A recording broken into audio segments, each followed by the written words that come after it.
Good afternoon, everyone. Welcome to Gulfstream today. Ron Nicoletti along with Brian Nato, starting the week with a fast main track, firm turf course, and of course the all-weather Tapeta. And just, oh man, we're getting close to that Florida Derby, just down the corner. We certainly are. I guess, what do we got, Wednesday? So about 10 days away, obviously a week from Saturday. Can't wait. The field's starting to come together. We'll talk about it a little bit in the lightning round coming up, but a lot of excitement building down here in Hollandale Beach. Yeah, before we're going to talk about today's cut, just want to remind you that we have a really nice gross jackpot guarantee in the Rainbow Six. Starts in race number 3 with this 8-race card, $300,000. Got a couple of nice races in that sequence. And, of course, if you're not aware and you're a big super high-five player, they didn't need it in the final race on Sunday, so we're going to start the day, but there's about $7,300 in that pool. The pick 5, always a good wager. And, Brian, I think you put an early pick 5 ticket together. We'll take a look at it. $48, I believe. Yep, there we go. So we'll talk about the opener in a second. A little bit of a spread in race 4. Simplified down inside might get loose under there,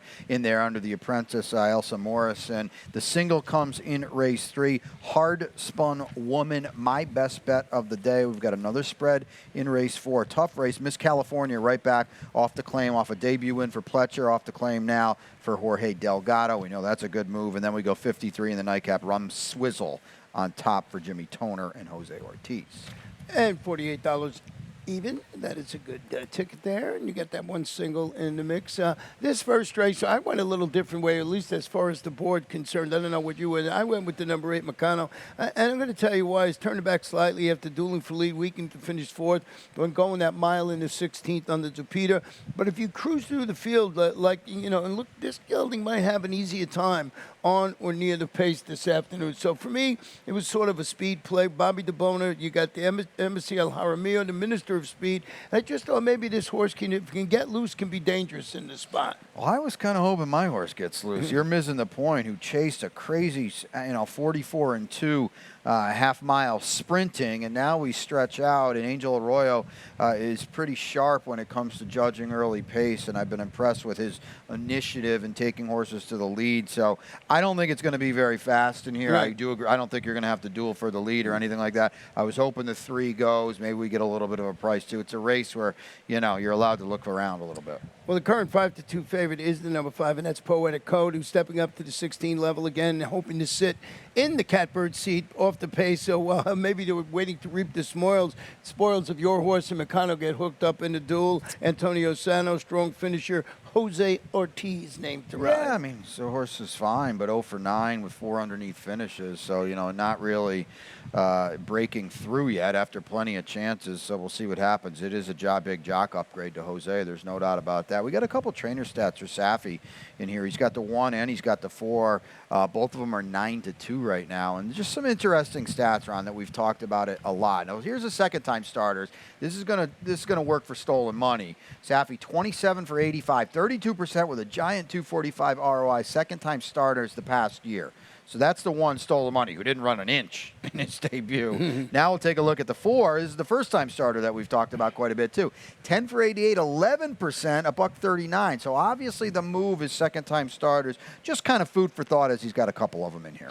Yeah, it's a good angle that you point out. Rad will be riding the number 4, No Man Left Behind. So we'll see how how the pace plays out in race number 1. And does number 5 sit the perfect trip behind the 2 horses we're trying to be on or with the pace with. Race number 2 this afternoon, about 5.5 furlongs. Starter optional claimer, Phillies and Mares 4 and up. Started for 12.5 left, or the 12,500 or less, or the optional claiming price of $20,000. 6 in the field, no scratches or jockey change. You will start with your horse here, Simplify, and this one is returning to the all-weather Tapeta today. And I think or hope this one is going to get loose in here with the apprentice. So we get some weight from some of these as well, and she's got a win already. And this horse likes to be in front, and we get a weight break today from some of these others, and I think she will put her in front. The question question is, how much pressure does Queen Calypso put from her outside? Yeah, and Simplify, second at 24-1 last time out against those 16-stunner allowance runners.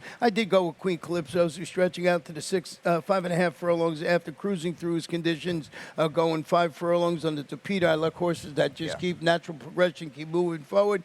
Gustavo Delgado, Jose Ortiz going for the hat trick this afternoon, so he knows how to handle his horse. And then, if you like Gustavo, you could also use the number 6, Follow Me Mom. Yeah, both of them make sense. Queen Calypso, I like what you said, too. We're moving upward every start. We don't have to take 3 starts to break through a condition. Right on up through it. Follow Me Mom on the outside draw as well. And we go off the claim here, too. And this is a big move, 26% for Gustavo off the claim. So to Follow Me Mom, a major player. This one from off the pace, though. Just wanted to ask you about Pinot in the purse. I couldn't make this horse. Nope, I tried to make this horse, and I couldn't make it. I see you use it a little further down. I didn't know what to do. Ran so badly. Well, listen, Ronnie, I picked her last time, and she was absolutely dreadful. Safi wheels her back on a week rest, and now we go back to the Tapita, and she's got experience on that up at Woodbine, but, boy, she's got to prove it to me. Well, let's take a short break. That's what we'll do. Yeah? Yeah, we'll come back and have the Rainbow Six.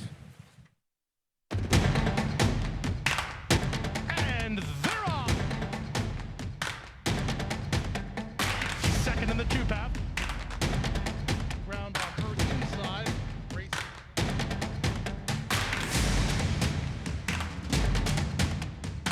A quarter of a mile to go, and he's 6 yards out.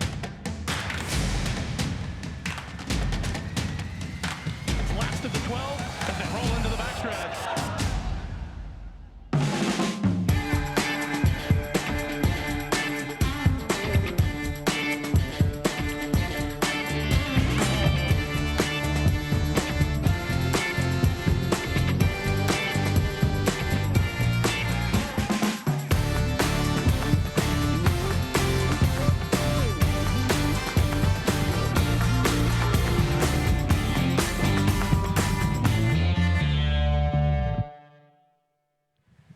Welcome back to Gulfstream today, Ron and Brian. And race number 3 is going to be on the firm turf course, 1 mile, maiden optional claimer for filly 3-year-olds, $50,000. We'll take a moment here to show you my Rainbow Six ticket. We'll talk about race 3 in a moment. Actually, the 5 in there is my best bet. We'll talk about in race number 4. Just use Miss California and Susan's novella.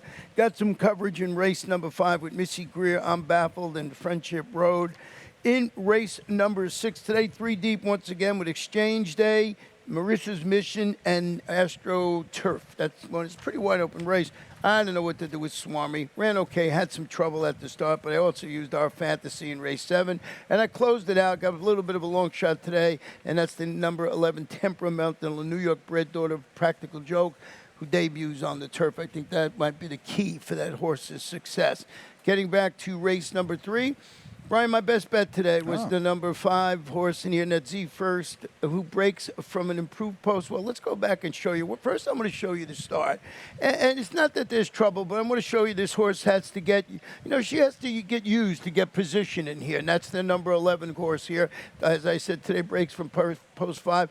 It's always, just has to try and get over, and you got to try and get that positioning. Sort of used more than you may want to use this horse early on. Finally, you had to just settle. It gets pushed out a little bit here going into that first turn. So I want to just show you how, how to be. And here's the horse in the stretch. And at this particular time has the lead at 14-1 after all that early trouble. And okay, now gets swallowed up in the stretch. But I thought still finishes a good third in the race. And I thought certainly this horse was compromised. Maybe doesn't win it, but was compromised by the start. That's not going to happen today with post number 5. Yeah, we've talked about it plenty of times. You draw the parking lot going a mile on the turf course, you can't win. It's as simple as that. Yeah, she ran very, very well, and you could argue she would have won.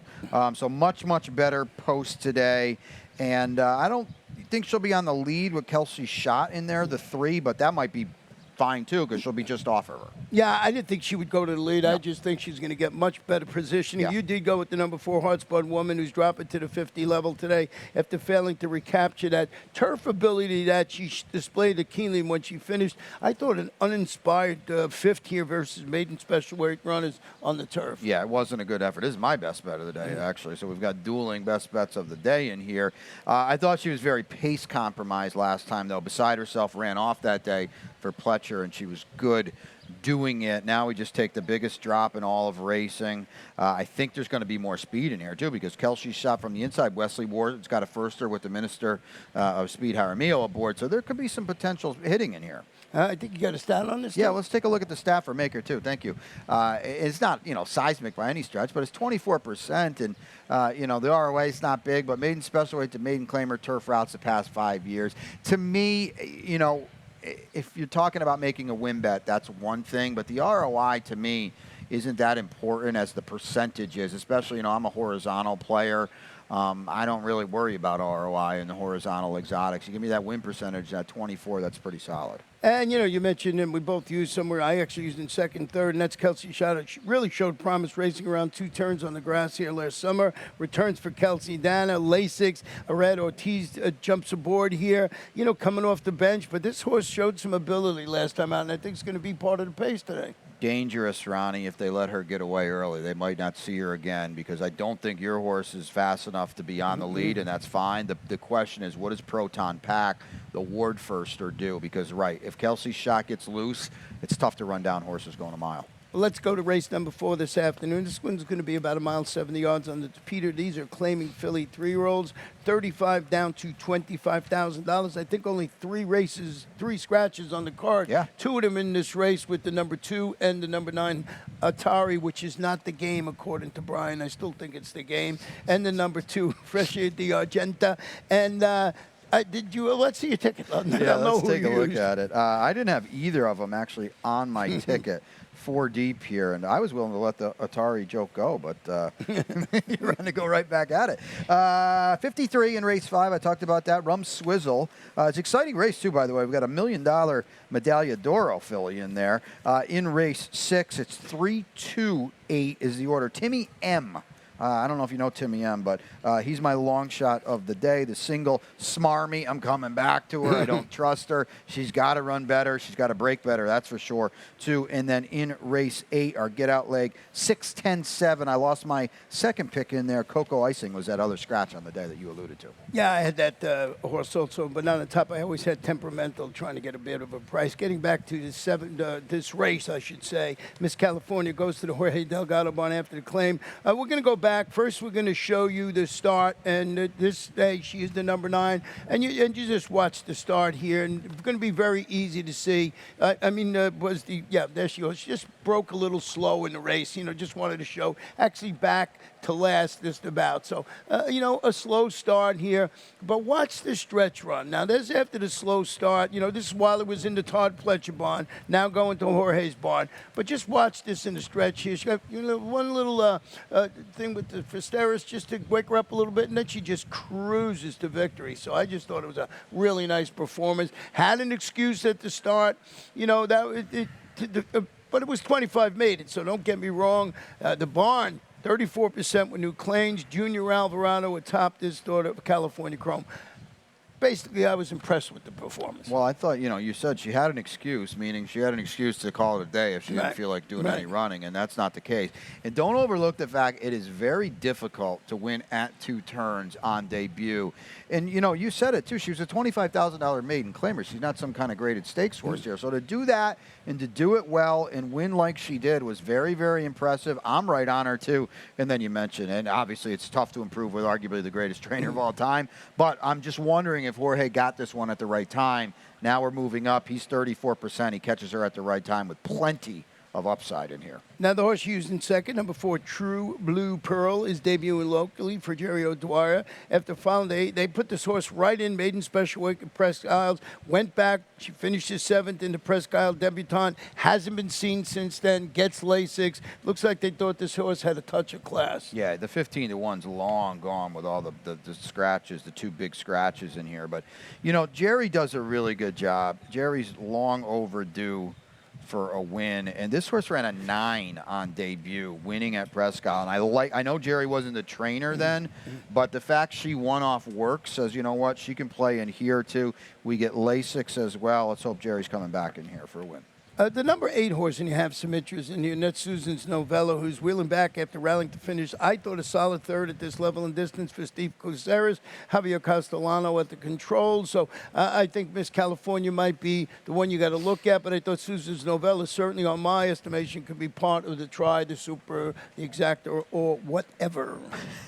She lost a paintbrush last time. She's been in very, very good form at the championship meet. So that is race number 4.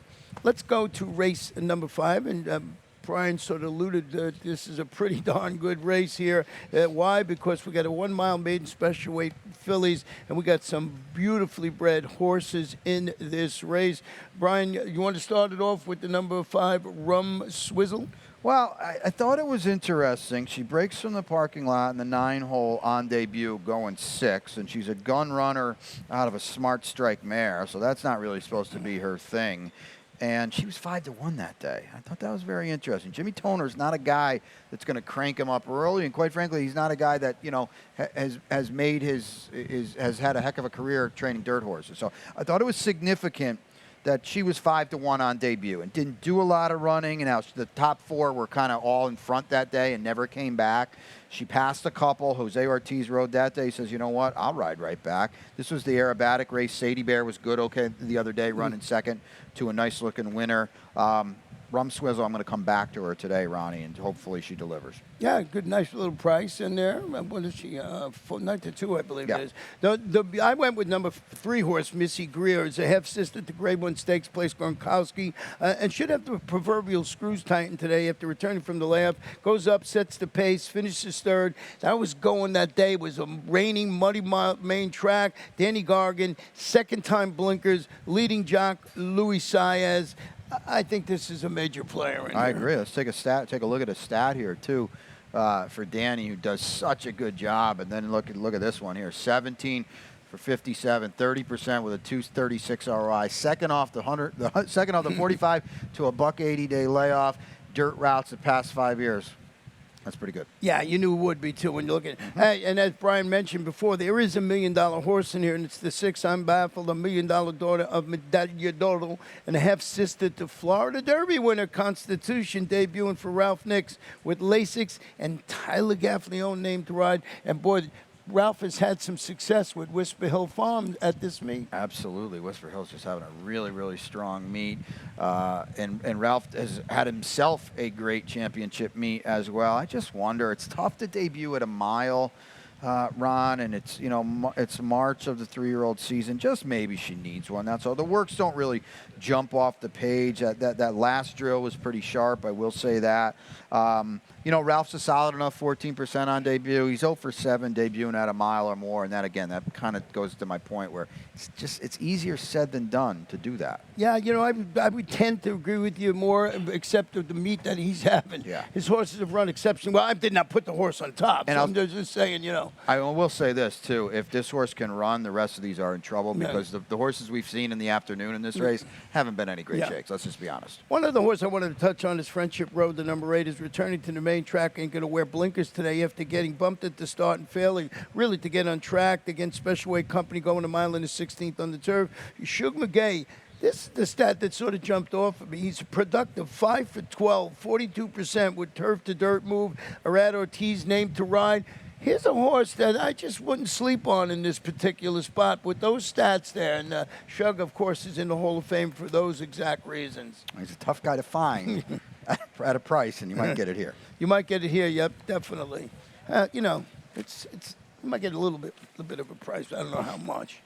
6th race this afternoon, 1 mile on the turf. Allowance optional claimer state bred, 4 and up. Optional claiming price $20,000. Nice race, 10. No scratches, no jockey changes. Brian, you went with the no. Oh, this Timmy. I'm My sure buddy, was here. yeah, my buddy Timmy. We're going to take a shot at a price with Timmy, who had a world of trouble 2 back.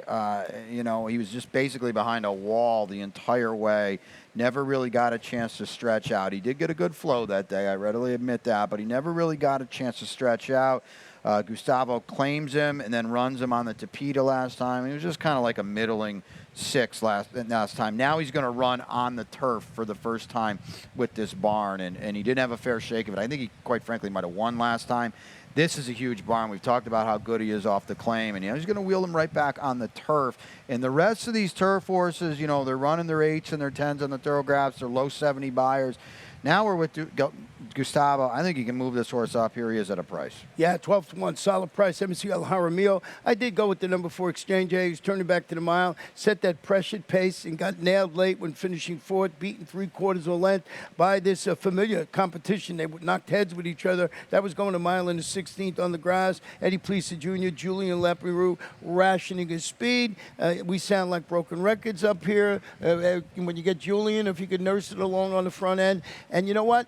I think speed has been excellent on this turf course over the last few days. Oh, absolutely. I thought there might be a little more speed to his outside, but I think he's the speed of the speed, and he says it, and I readily agree. Julian on the lead is so underrated. He's tremendous. And now what about the number 2 horse in your Dominic Thoroughman? Yeah.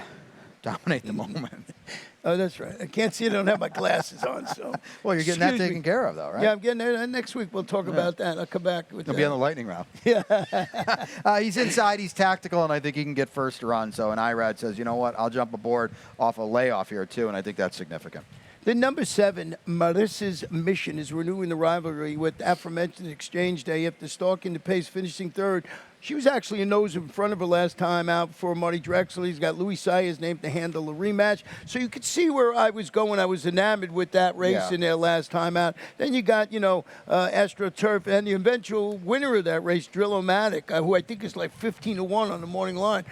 He might be able to do it again. Yeah, he did it last time at, 18, and Chantel gave him a really good ride, and she's back aboard him today. There was kind of a blanket race, and those are tough to separate. So if you think you've got an angle there, have at it, because that can be beneficial. Really nice betting race there. You can go in. I like what you said about Timmy M. Race number 7 this afternoon is a mile allowance optional claimer, state bred fillies and mares. 4 and up, the optional claiming price $20,000. 7 in the field, and this was your single in your late pick 5, and that was the Swami. What a Swarmy. 700,000 Florida-bred daughter of Liam's Mack. We're going to go back and show you this horse's start, first of all. First, when she gets shuffled back, you're going to see it here. And I let it run a little while. There's the number 2 horse that day. You just, up against it right now. Now you're going to just see the old bank boink, boink, doink. Look, gets in a little bit more trouble there. So hard to overcome that. Now, 50 cents to the dollar that day, but doesn't run badly afterwards. Now, they're off, you lose. That's what that was. We've seen it more than a few times here at the meet. And I think, obviously, in the deep stretch here, as you're seeing her flatten out a little bit, she's paying for all the dirty work that happened to her early, and it was just a lot to ask.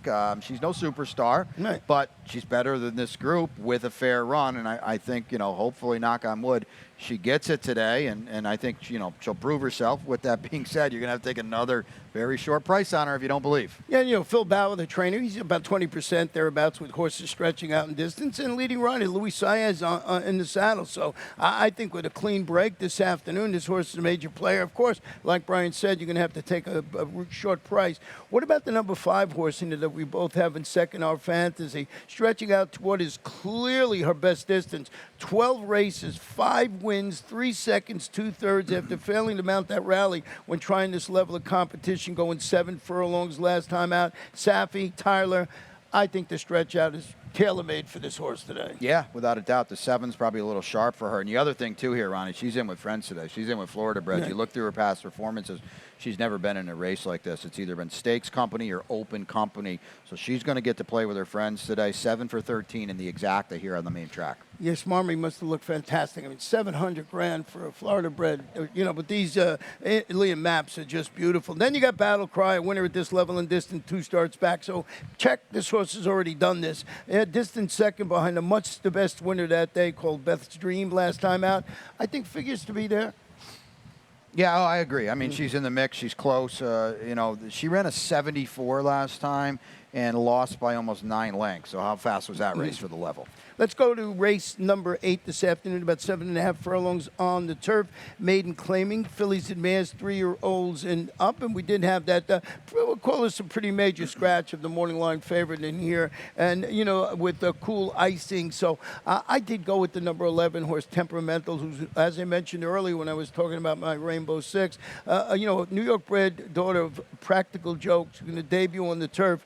We're going to first go back and I'm going to show you the first start here and following up, running up the backstretch here. So it's going to be a little while here. She's the number 6 here, and she's just fighting the rating all along. In the beginning, you'll see number 6, and you'll just see trying to throttle her down, and just doesn't want to, you know, just does not want to do what the jock wants her to do. So she just like up against it the whole way. You're going to see it just goes on. And, you know, and I kept it going for a while because you're going to see when it gets to the top of the stretch. So this horse, we know now, has been dueling since the bell opened up, right? Dueling.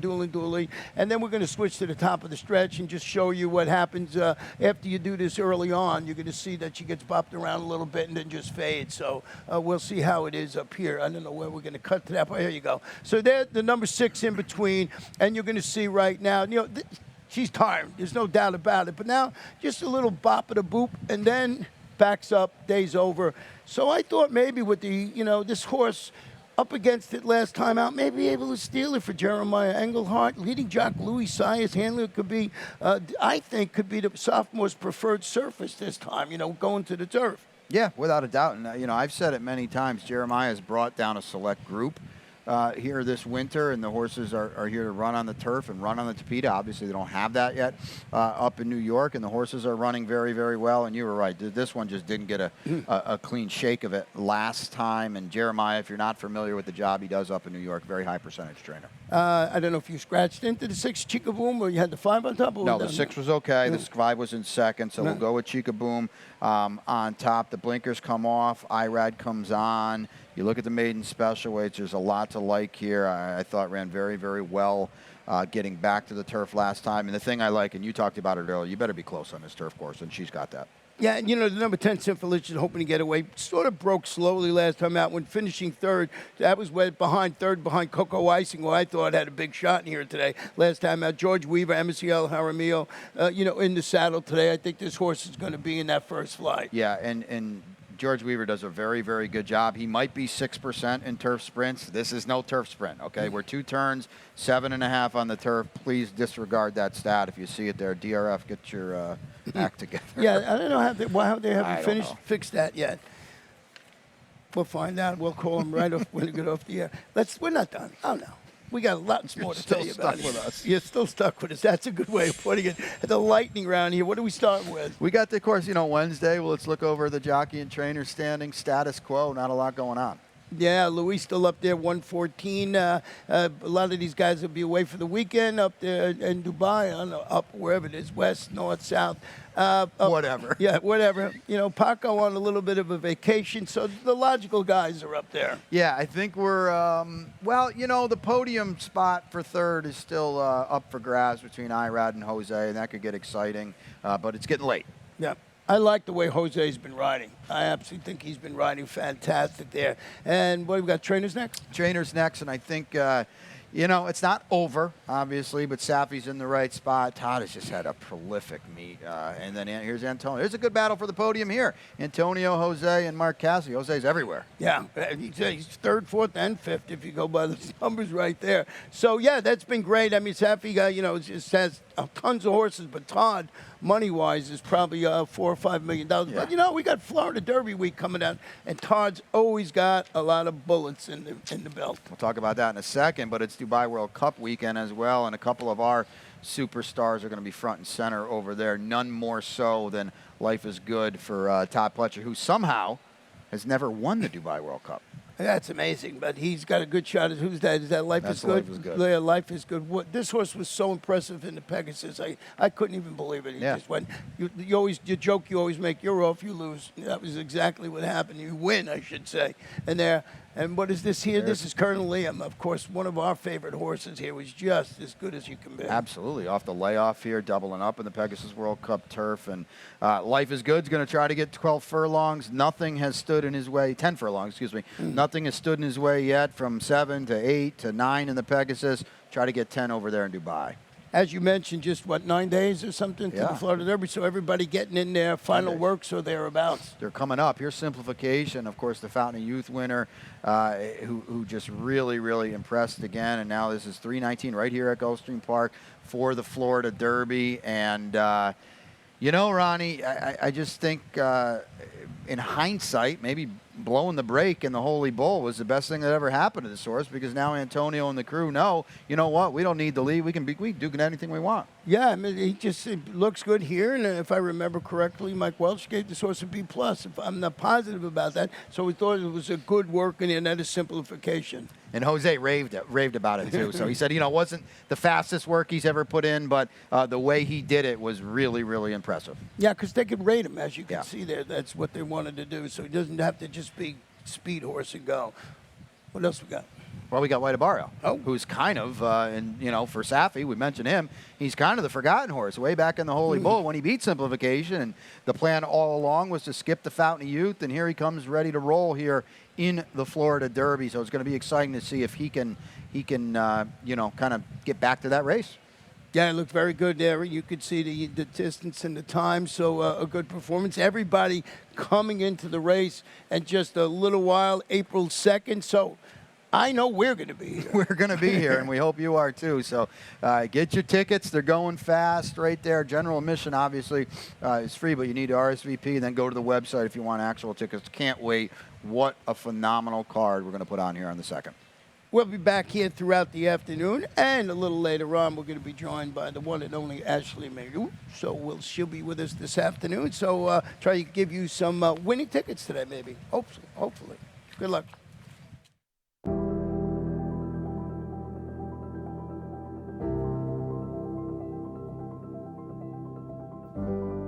The Thoroughbred Aftercare Alliance is really the vehicle for the transition for our racehorses coming off the track into a second career and safe environment for these horses when they're done racing.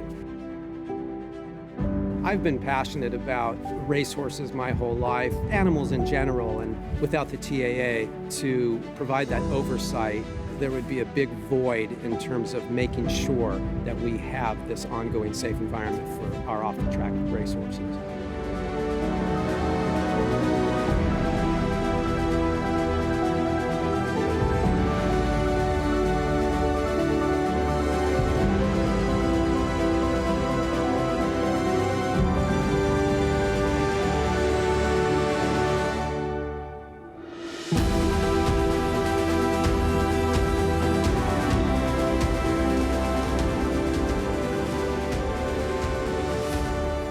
I'm excited about the undertaking and excited about working with our board and our team at the TAA to continue the wonderful progress that has been made. So I'm very excited about what the future holds.